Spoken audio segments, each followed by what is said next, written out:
One invisible algorithms, the AI that makes people economically useless. In quiet boardrooms around the world, a new slide keeps appearing in corporate presentations. It does not show robots attacking cities or evil supercomputers. It shows a simple chart: how much money a company saves when an algorithm replaces a human being. No sick days, no vacations, no raises, no unions. For years, artificial intelligence was marketed as a friendly helper: autocomplete, spam filters, recommendation systems. But a new wave of systems has a different goal: not to assist workers, but to erase them from the process. These models draft emails, design images, summarize legal documents, write code, even plan marketing campaigns from start to finish. At first, they are called assistants, then co-pilots, and sooner or later someone asks, do we still need the pilot at all? Most people imagine the AI threat as something loud and cinematic: killer robots, a rogue superintelligence. The real danger is quiet and boring: an HR dashboard that highlights redundant roles, a finance model that proves automation is cheaper than retraining staff, a manager who clicks approve on a restructuring plan and goes home early, convinced it is just efficiency, nothing personal. If a machine can do 70 to 80% of your job for a fraction of the cost, the remaining 20 to 30% of your human touch suddenly becomes optional. Not because you are lazy or talentless, but because somewhere in a server room you will never see, an invisible algorithm quietly became the more profitable employee. Home nuclear, the power plant in your basement. In the 1950s, sci-fi magazines promised every family a personal nuclear reactor humming quietly next to the washing machine. That fantasy faded after meltdowns, protests, and years of fear. But a quieter, more realistic version is starting to reappear.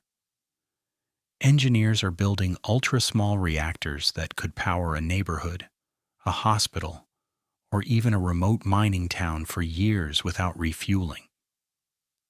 These aren't the giant concrete domes most people imagine.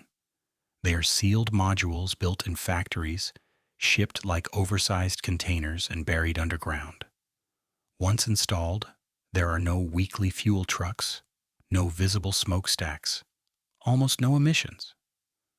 For Arctic bases, island communities, or data centers far from cities, this looks like magic. Constant electricity, no fragile grid, no endless diesel convoys. So why don't you see mini reactors in every ambitious City of the Future project? The main obstacle is not engineering. It is power, political and economic.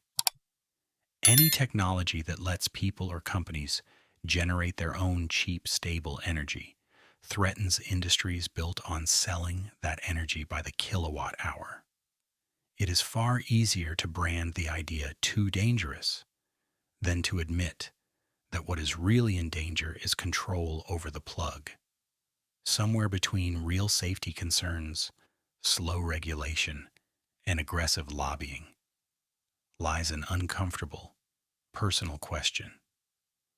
What happens to your bills, your dependence on the grid, and your government's leverage over energy when an ordinary community can bury a box in the ground and quietly stop needing permission to turn the lights on?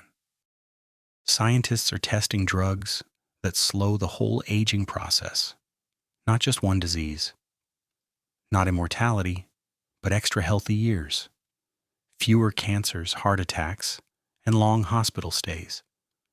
A body that ages slower needs far less medicine. For pharma, that is a problem. The biggest profits come from chronic illnesses, long treatments, and repeat prescriptions. A true anti-aging therapy, or a vaccine-like drug that blocks many diseases at once, destroys that model. So the most radical longevity projects sit in a gray zone, always promising, always too early. And behind the careful language hides one question.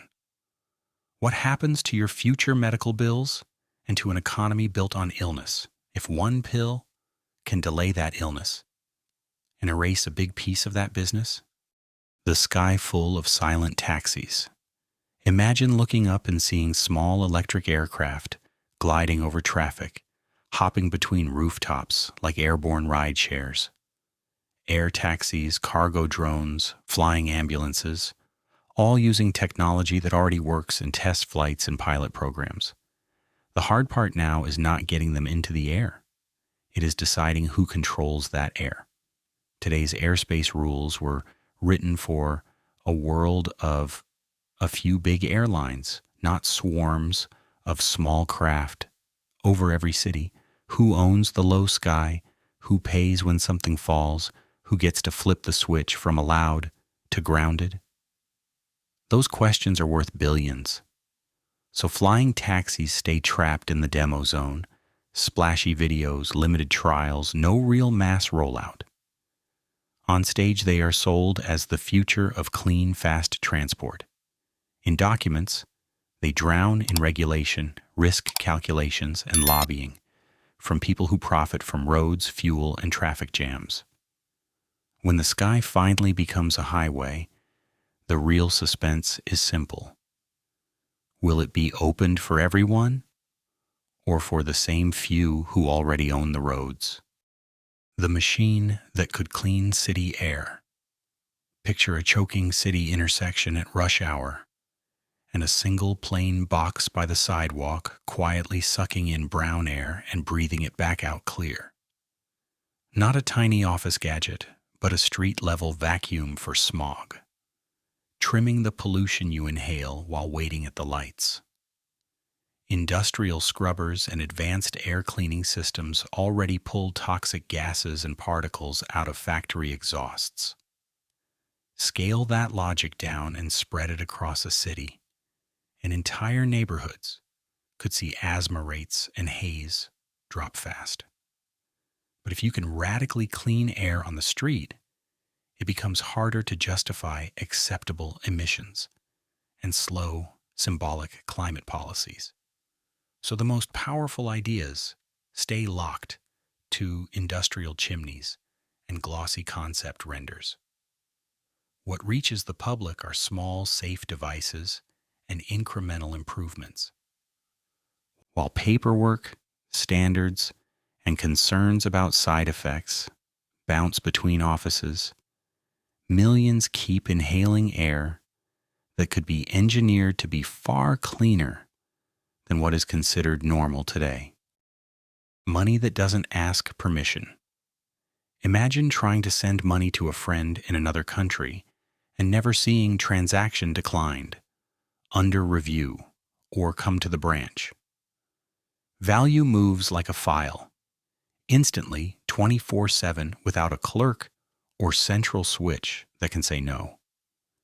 Your savings live in code and networks, not just in one institution's database. Cryptocurrencies and decentralized finance are messy, risky, and full of scams. But they're also the first large-scale test of permissionless money. No single bank to freeze an account, no office hours for transfers, no central button that shuts you out of your own funds. For systems built on control and compliance, that is more than a technical detail. So the story around them is always split. One side, innovation, access, lower fees. The other, crime, fraud, instability. Both sides have truth in them. But under every heated debate about bans and regulation sits a quieter fear. What happens if people get used to moving value without asking anyone for approval, and realize how much of their daily financial life was just paying rent to gatekeepers?